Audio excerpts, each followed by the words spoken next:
The safe is gone. One day, the safe I had in my bedroom at home suddenly disappeared. Police, I have to call the police. Hey, wait a minute. My husband tried to calm me down with a frantic voice as I panicked. Calling the police, how exaggerated. I took this safe that was here. What? Why did you take it without permission? That money is my savings. What on earth did you spend $300K for? To my words, my husband shook his head as if to say, oh well. Your money is my money, right? I bought a house to live in with my mother. What? I was going to tell you in a little while, but now you know, I'm not going to tell you. Let's get a divorce. Now that I got your savings, I don't need a penniless person like you anymore. What a surprise. I couldn't even feel like protesting against my husband, who was sitting there looking so self-righteous. All right, I wish you and your mother happiness, though. Thank you for being so sensible. See ya.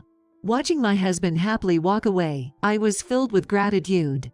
Honestly, it was convenient for me that my husband had taken the safe.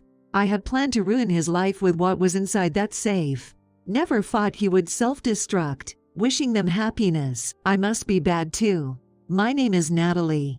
I'm a 35-year-old working housewife. I live in a local city with my husband, David, and our daughter. I met David about 10 years ago.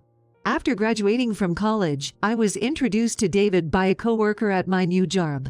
David had a gentle face and a calm personality that didn't like conflict. Our relationship started from being friends, but it didn't take long for us to start dating. Then, after 5 years of dating, we started talking about marriage. By that time, we were both in our late 20s and wanted children, so it was natural to talk about it. So, David and I decided to get married. Then, the year after our marriage, we had the child we had longed for. Our adorable child. And so, our family grew to 3. Our daughter grew up so fast. Watching her grow was the happiest thing for me. She started walking on her own, began to speak, and eventually started going to preschool.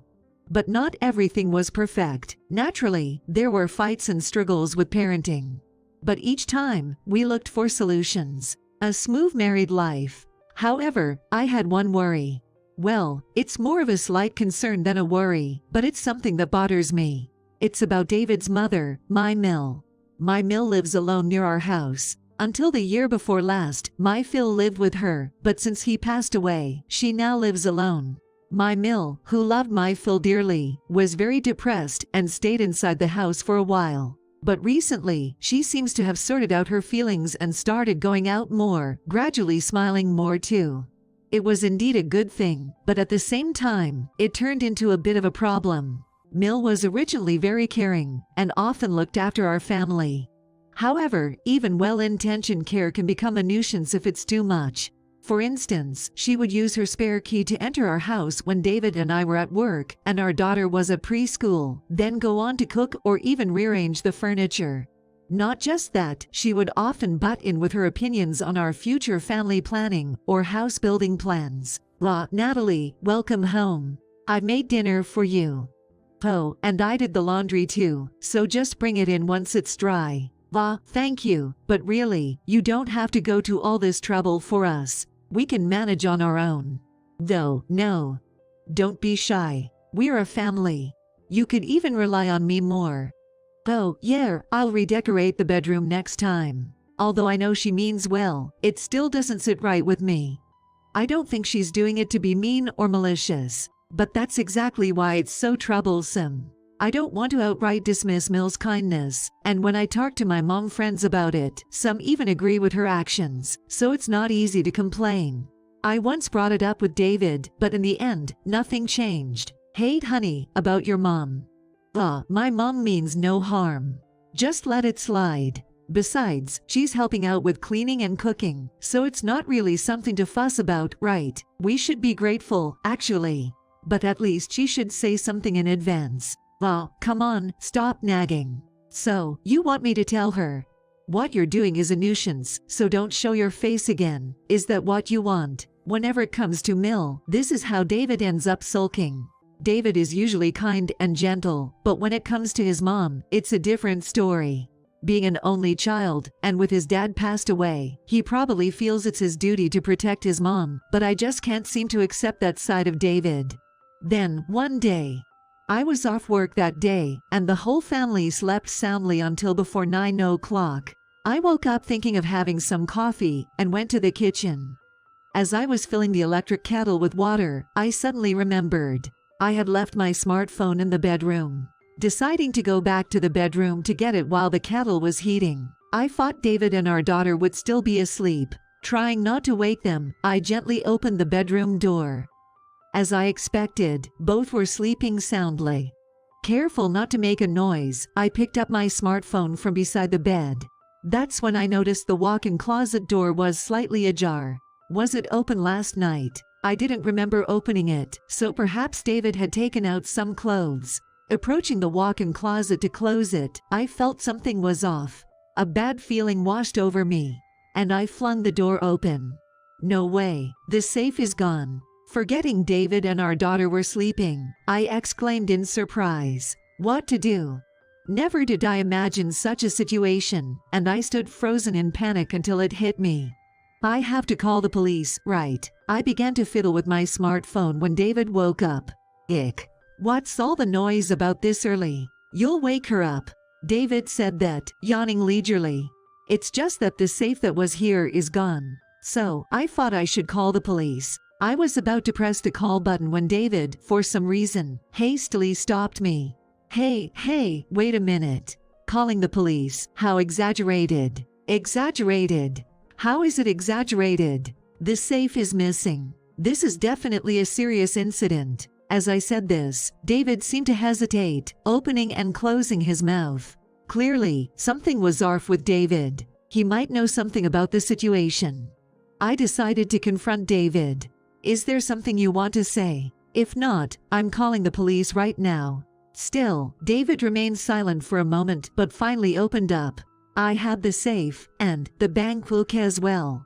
I was so surprised I couldn't close my mouth. Then I quickly calmed down and checked the storage box where the bank book was kept. Indeed, it was gone.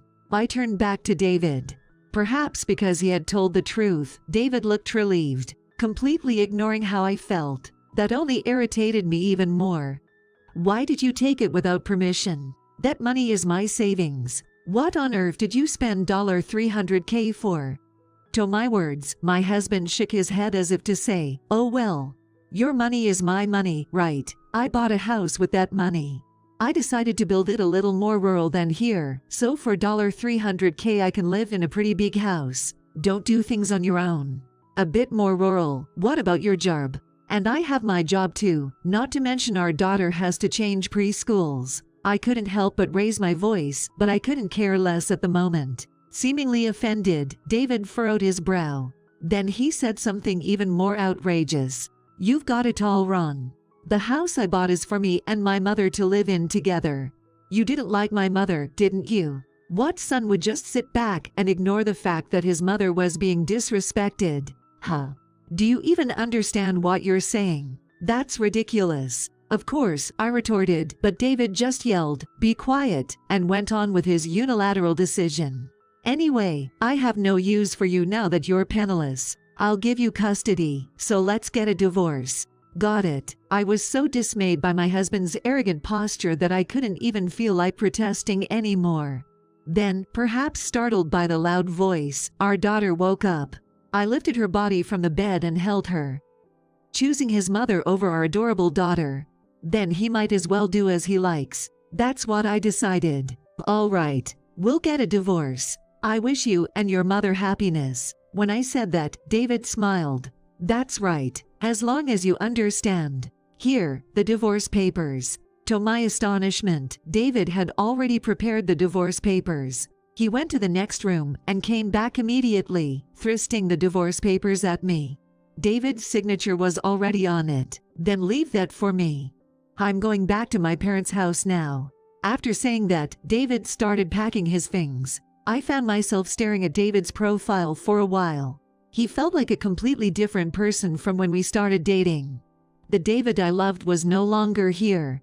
Mommy, I'm hungry. Our daughter in my arms seemed completely oblivious to the situation and said in her cute voice, "Yeah, let's have breakfast." With that, I left the bedroom. A few days after the commotion, I was spending time at home with our daughter. I had taken some time off work for a while. Getting a divorce meant I had to explain the situation to my company and take care of paperwork. So, after summarizing the events to my boss, I was told to take it easy using up some of my remaining paid leave. I'll have to repay the favor when I return to work. I told our daughter about the divorce. I think it's hard for a young child to understand everything, but I still explained as much as possible. Then, our daughter said, "Maybe Dad likes Grandma more." And stopped talking about David. How heartbreaking. I have to protect her, and I won't let her live a life of hardship. Mom, the phone is ringing. Apparently, I had zoned out for a long time and hadn't noticed the incoming call. Thank you. Play for a bit while I take this call. I told my daughter and picked up the smartphone. The LCD displayed David. I had been expecting a call around this time. I answered the call. "Yes, this is Natalie." Then David started talking hastily. Finally, you picked up. "Hey, Natalie, what's the meaning of this? Why is this inside the safe? Explain yourself." David almost cried out in his voice. "You'll understand when you see it. No, you'll know it when you hear it. That recording is proof of your and your mother's deviousness. I already know all about it. You took the safe because your mother instigated you to do so, right? Well, it's your fault, too, for falling for it. Yes, it was Mill's doing that David unilaterally took the safe and bought a house. I had known for a while that Mill had her eyes on the safe. It happened when Mill entered our home as usual, thinking I was out, and headed straight to the bedroom without acknowledging me in the living room. Curious about what she was doing, I secretly observed her. Then, I saw Mill opening the walk-in closet and fiddling around before she quickly left. Checking the spot where Mill had been, I found the safe was scratched, possibly with some tool. A couple of days later, the safe was gone, and after a conflict with David, I remembered that incident. "So, when did you record this? You weren't there when we had that conversation, were you?" So you hadn't noticed. I was there at that time, too. That's why there's a recording. The day after David thrust the divorce papers at me, I went to my in-laws' house. The divorce and the money already spent were irreversible, but I couldn't rest without saying something to Mill. Upon arriving at my in-laws' house, an idea crossed my mind. I'll give them a taste of their own medicine. I actually had a duplicate key to my in-laws' house, so I decided to enter their house without permission, just like Mill, and give them a scare. It was a modest form of revenge. As soon as I entered with the spare key, I heard David and Mill's voices talking about the house they bought in the countryside. I quickly activated the recording app on my smartphone. Mill laughed triumphantly, beginning a conversation with David about how they successfully got hold of my savings as planned. That's when I finally realized Mill's scheme. I was so angry I thought about confronting them right there, but I held back and kept recording. After most of their conversation was over, I went home, copied the recording onto a USB drive, and returned to the in-laws' house. So, I put that USB drive in the safe. Surprised, after I told the truth, David went silent. Then, another voice came from the phone. "Hey, what do you think you're doing with this? The money's already spent, so doing this is pointless. Stop harassing us," Mill screamed. Indeed, as Mill said, the money had been spent, and there were only a few $1,000s left in the safe. "No, it's not pointless. I heard that you bought the house through a real estate company where one of David's friends works, right?" "Yes, what about it? That person is also a friend of mine." "No, or rather, he was originally my friend, and I introduced him to David. What would happen if I let him hear this recorded data? Maybe he would deliver it to the police. Or maybe he would stop building the house and give me a refund. In that case, there might be a penalty or a cancellation fee. The real estate agent being my friend was true, but the rest was mostly bluff." However, it seemed to have a profound effect on Mill as her voice started to tremble over the phone. It's because you were hoarding the money for no reason. We were just using it to help. What are we supposed to do if we can't live in the new house? You'll have to sort it out then." Mill was speaking nonsense. I don't understand what you're saying. We're strangers now, so please do as you please, I said dismissively, and Mill made a pitiful sound, but I ignored it and hung up. This finally gave me a bit of relief. After the call from David and my former Mill, I contacted my friend at the real estate company. After explaining the situation, he sympathized deeply and astonishingly refunded my money.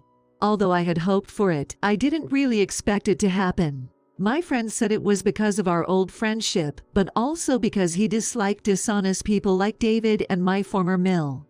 Either way, getting my money back was all that mattered. However, the construction of the house David and former Mill bought apparently couldn't be cancelled. My friend said they will have to pay it off, even if it takes decades. As a result, both David and former Mill had to work desperately to repay the loan.